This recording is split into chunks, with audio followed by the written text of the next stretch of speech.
Hey everyone, how's it going? This is Pratesh with My Blockchain Education. Thank you so much for tuning into today's video. And guys, I wanted to talk a little bit about some of the things happening with the Cardano roadmap.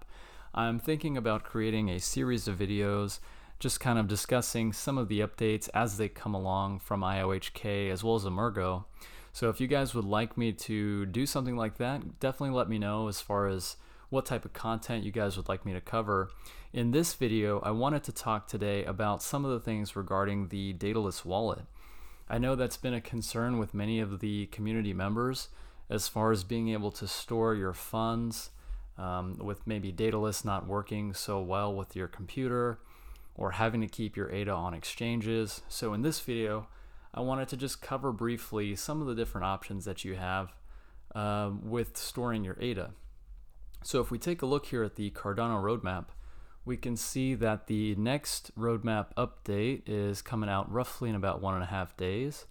So depending on the content that I'm able to create for you guys, I will be keeping you up to date with what is presented with that. Now, if we scroll down here at the bottom, just wanted to talk a little bit about some of the things with the Shelly development. So if we scroll down, we can see here there was this one thing that really caught my eye. Now with dataless, I know for me personally, in the beginning I had a few problems.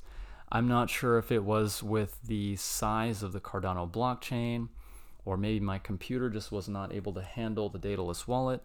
And I know that from reading things online that many community members had similar issues.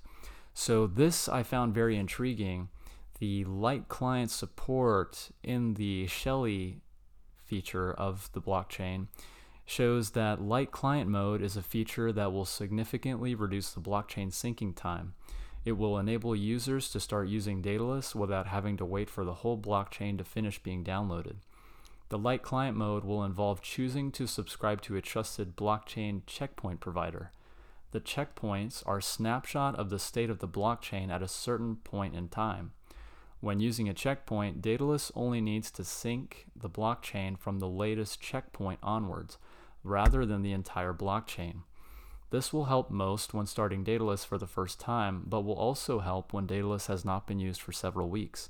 So very interesting. I'm glad that they were able to think about something like that and are even in the stages of implementing it. We can see here from what it says, they are still in the early stages of development. But hopefully, depending on the progress that they make, we should be expecting something along this with Shelly coming out here in Q1 2019. So I will be keeping you guys updated with this. I found this very, very intriguing, so I look forward to seeing what that entails. If we take a look here, they've even got a few graphics just showing what exactly that would look like in the dataless wallet. So when you go to open up dataless, normally it'll say connecting to blockchain or connecting node, but we can see here it's saying connected to 3 peers, and it gives you a loading time as far as how many days since you have last synced to the blockchain. So very cool. If we take a look at the second one, we can see here the different checkpoints that they have listed. You can subscribe to whomever. And even here in the dataless wallet, it kind of gives you a more real world scenario of what it would look like. In the settings in the dataless wallet, you can see here the option for light mode. So it looks like it would just be a feature from what they're developing it as just a feature you turn off and on, which is super intuitive. I think it's very user friendly once they get that started. So excited to see how that works, how well it works, and how many people decide to use that feature. Also, scrolling down, I wanted to talk a little bit about paper wallets.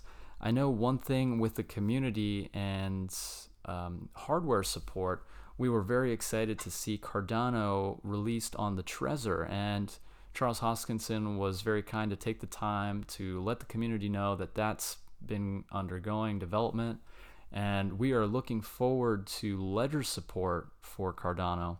I think we will be seeing that here with the firmware update releasing hopefully January by Ledger, and I will be sure to keep the information posted for that as well. It seems like there's a lot to be excited about going into 2019. here we are, January 1st, so looking forward to it.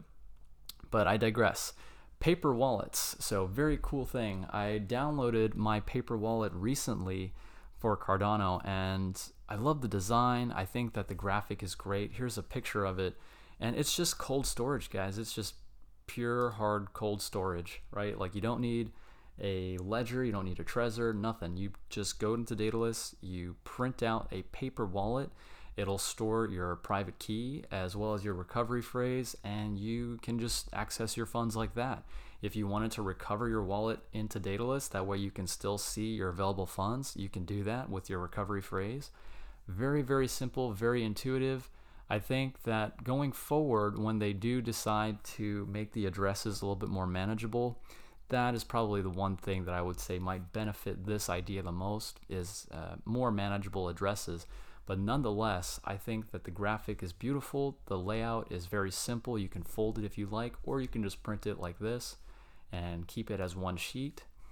But as far as being able to create a paper wallet, it's very straightforward. If we go into the Daedalus wallet, here I just have the picture loaded that's on the roadmap. But you can actually click on this little icon here. It looks almost like a dollar bill, except with a centaur head on it for Daedalus. And if you click on it, it'll give you the option to create a Daedalus paper wallet. And it's very simple, very straightforward. You just follow the prompts, and it'll give you your private key, your wallet address, and it'll say that you need to write down your recovery phrase, or you need to keep your recovery phrase secure. I think there's a spot where you can write it on the back of the wallet or something like that. I know that's how it is. It's all like one sheet of paper. But very cool. If you haven't got a chance to check that out, I would recommend it as a form of cold storage if you're not needing to access your funds right away. It's great to just have printed out and locked up.